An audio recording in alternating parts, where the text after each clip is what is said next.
The Kremlin insists it is not packing up and going as requested by this alliance of Tuareg rebels and jihadist insurgents. This after the overrun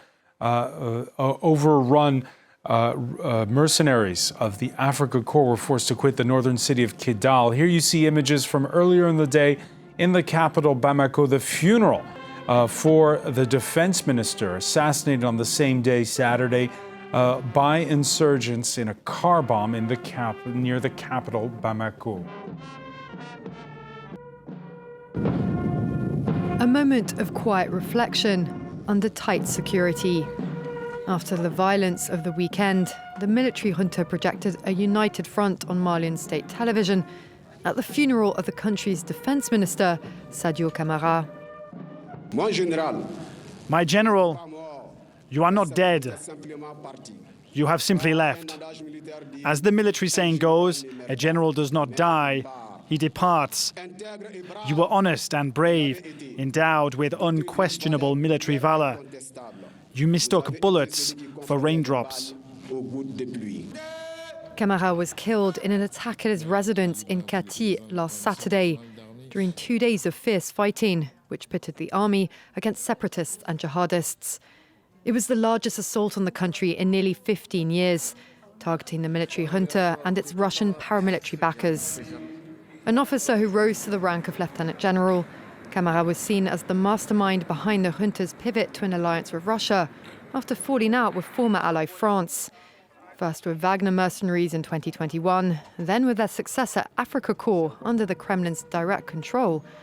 These pictures show him receiving one of several Russian arms deliveries at Bamako airport. Mali's defence and security forces, now back on their feet and self-reliant, command respect again and project a positive image of Mali to all partners.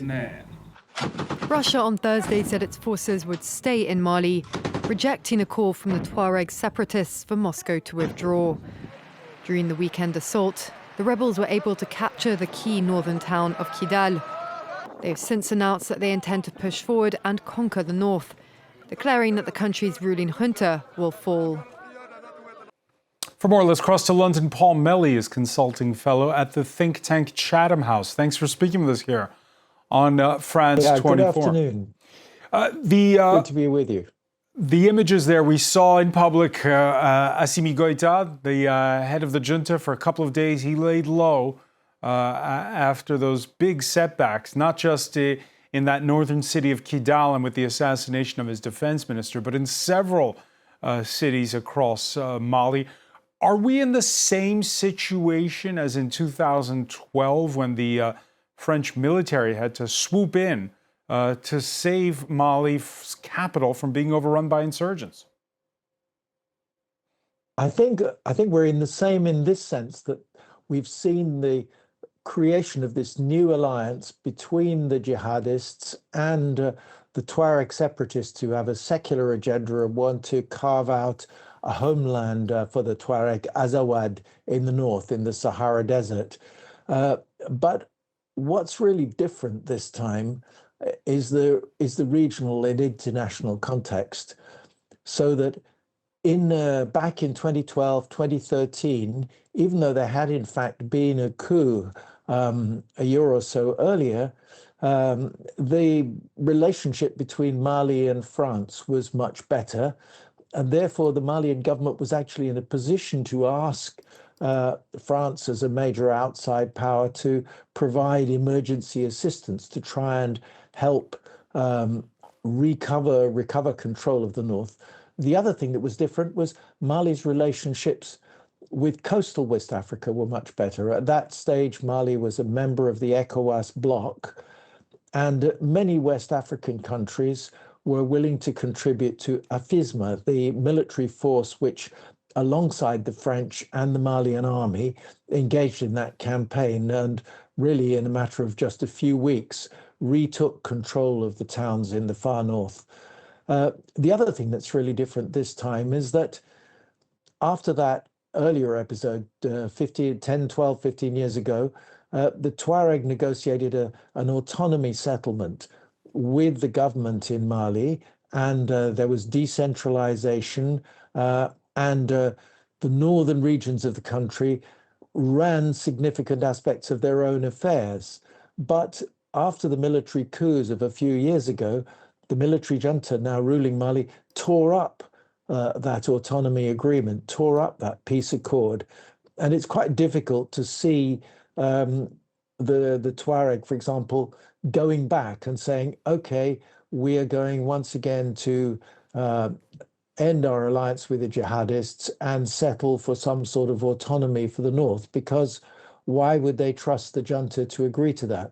Perhaps in a completely reconfigured Mali with a different political setup, that might be possible, but it doesn't look likely in the near future. All right, so arguably a country that's more divided even back in 2012. Fewer regional allies. Mali has quit the regional bloc ECOWAS. And, of course, severed its ties with former colonial power France. The Russians, this Thursday, stating emphatically that they're not leaving the country, even though their mercenaries in Kidal were given free passage out and had to leave to neighboring Libya. Well, I think the thing is that the departure of the Russians from Kidal has created quite a lot of bitterness and resentment even within the ruling military regime in Bamako, because when after the soldiers had seized power back in 2020 and then again in 2021, they forged this alliance with the Russians and therefore felt able to, first of all, fall out with France, and then even more significantly, in 2023, demand that the United Nations withdraw the very large peacekeeping force that it had in the country. So there's a sense, there's a feeling that the Russians weren't able to deliver on the security promises they offered. And if you look at the Russian military presence in neighboring Burkina and in Niger, it's very small and seems to be concentrated just on protecting the core of the regime. So there's quite a lot of disillusion, and it seems quite likely that some members of the military junta will be pushing for a broadening of partnerships, perhaps looking to countries such as Turkey.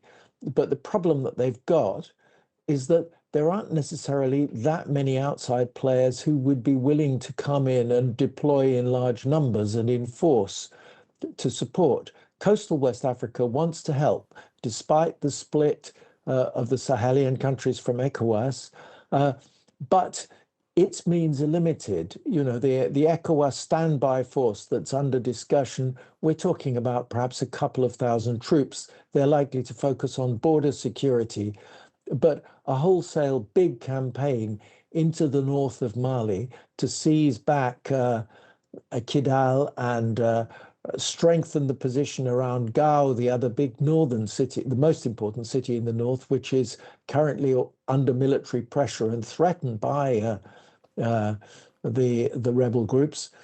That seems unlikely. So it may, in a curious way, be a route to politics. Yeah, I was going to ask you, because there's also, we've seen the example of the Central African Republic, which broke with France and chose Russia, but then quietly renewed ties with the French without severing them with the Kremlin. Is that an option for Assimi Goïta, the head of the junta? Could he quietly rekindle ties with the former colonial power, all the while maintaining those with Russia? Well, the Central African Republic is in an easier position because it's maintained a civilian political system with a range of political groups. They've just had elections quite recently, and there is still a big UN force. And in fact, the United Nations force in the Central African Republic is probably the strongest actor in helping the country to rebuild security. So Mali's situation is much, much more difficult. And there is, therefore, possibly an avenue which could see the junta under pressure to begin to negotiate with some of its exiled opponents. For example, the very influential Imam Mahmoud Dicko, who is currently in exile in Algeria, but has a big popular following. And he has formed a partnership, an alliance with civilian political opponents, partly exiled, partly in Mali itself. And it may be that the junta will find that the only practicable way forward after a time, especially once the immediate days, the immediate shock that's surrounding, obviously, the death of the Defence Minister Camara and today's very emotional ceremonies, it may be that the junta finds that it has to talk to these civilian actors and see if there might be a route for finding some sort of negotiated outcome. The Imam, Mahmoud Dicko, he has argued for a long time that particularly the leaders of the jihadist group, Iyad Khali, Amadou Koufa, and the Tuareg separatists, that they have to be seen as fellow Malians, and that somehow Malians have to talk together to find a route forward.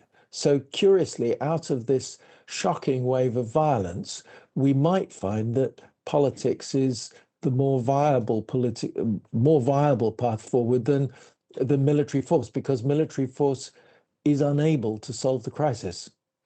Paul Melly, many thanks for joining us from London. Thank you.